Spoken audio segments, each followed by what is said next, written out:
Les amoureux du foot, bonjour. Aujourd'hui, on va faire le point pour cette nouvelle journée de championnat européen.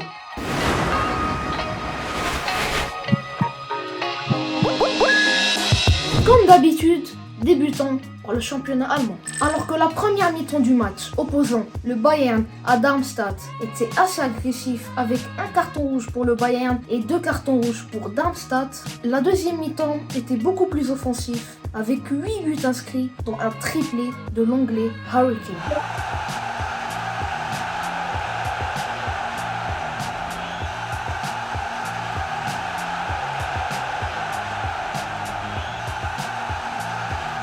Le RB Leipzig a écrasé son adversaire Cologne sur le score de 6-0, dont un doublé de la recrue Openda. Le Bayer Leverkusen conserve sa première place du championnat avec 25 points, suivi du Bayern Munich avec 23 points. Et maintenant, passons à la Serie A. Marcus Thuram, le fils de la légende française Lilian Thuram, a offert la victoire 1-0 à l'Inter face à la Roma grâce à un but inscrit à la 81e minute de jeu.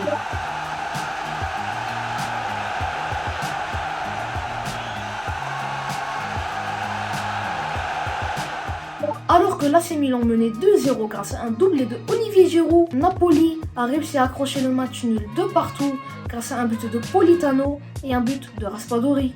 L'Inter reste premier du championnat avec 25 points, suivi de la Juventus avec 23 points et enfin l'AC Milan avec 22 points. Passons maintenant à la Ligue 1.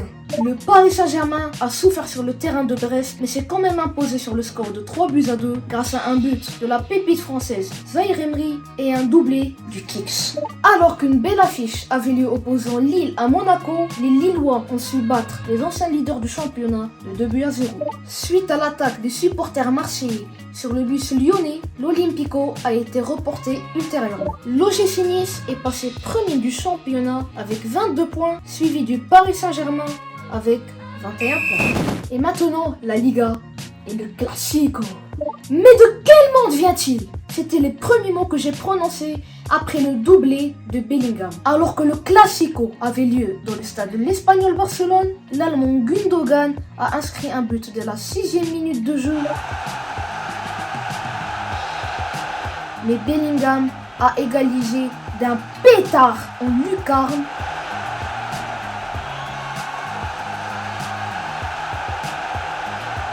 Et a ensuite offert la victoire au Real 2-1 grâce à un but à la 92e minute.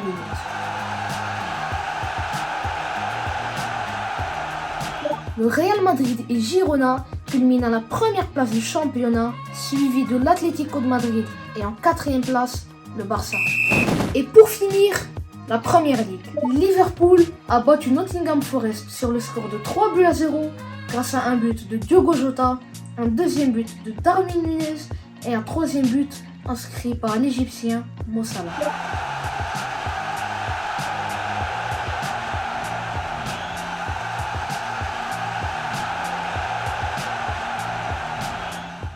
Grâce à un triplé du jeune Nketiah, un but de Fabio Vieira et un 5e but inscrit par Tomiyasu, Arsenal s'est imposé sur le score de 5-0 face à son adversaire Sheffield United. Manchester City a facilement remporté son derby mancunien sur le score de 3-0 grâce à un doublé du géant norvégien Haaland et un but de Phil Foden. Tottenham conserve sa première place du championnat avec 26 points, suivi de Manchester City et Arsenal avec 24 points. C'était tout pour moi. Je vous dis à la prochaine pour une nouvelle vidéo. Sur ce, ciao.